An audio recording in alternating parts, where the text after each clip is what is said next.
Kumusta po kayo? Ito po ang inyong Kapitana Dab Saab. Malapit na naman ang halalan sa barangayan. Tayo po ay pipili ng mga lider na may konkretong proyekto na lubos may pakinabang sa lipunan. Proyektong pangmatagalan at hindi panandali ang solusyon lamang. Kaya ang pakiusap, tayo ay bumoto. Pero magsaliksik muna tayo sa mga lider na handang magsakripisyo at nakakasama nyo sa panahon ng mga pangangailangan. Kaakibat po nito ang aking panawagan na suriing mabuti na ang pagpili ng barangay leader ay subok na sa serbisyo. Bawal ang fake news para ang inyong desisyon ay hindi pagsisisihan. Sinubok tayo ng panahon ng pandemya. Madami ang nagkasakit, binawian ng buhay at nagsakripisyo. Pero lumaban ang mga Pilipino. Marami ang nagdamayan at nagpabot ng tulong. Diyan nakikita ang pagkakaisa ng lipunan. Ang inyong mga lider, mapa-national man o lokal, ay hinarap ang hamon at obligasyon sa bawat residente. Kami, sa barangay, pinilit tugunan ang serbisyong kinakailangan at hindi natakot sumagupa sa lakbat.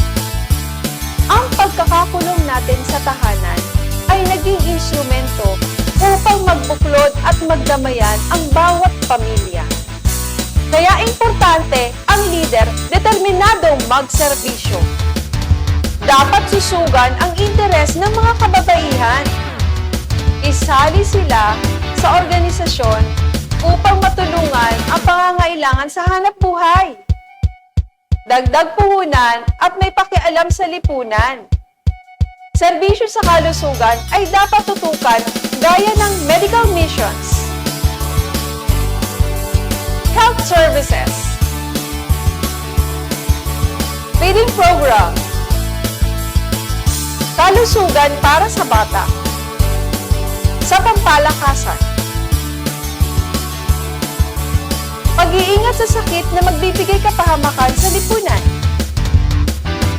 Gayon din ang pag-aaruga sa ating mga senior citizens, gaya ng pagbibigay ng flu vaccines, maintenance medicines, medical missions, nutrition, gift-giving, at team building. Ang edukasyon ay importante sa kabataan. Pagbibigay ng school supplies, pagtuturo sa mga bata, scholarship financial assistance, Achievers Award o pagkilala sa mga nagtapos na may mataas na grado. Ang kabataan ay pag-asa ng bayan, kaya dapat susugan ang programa at interes ng kabataan upang makapaglikha ng mga potensyal na leader kabataan na may malasakit sa kinabukasan. Importante ang proyektong infrastruktura. Ito ay isang proyektong pangmatagalan ang pakinabang sa mamamayan. Sa pakikipagtulungan sa iba't ibang sangay ng pamahalaan, napagawa ang ilang kalsada sa barangay.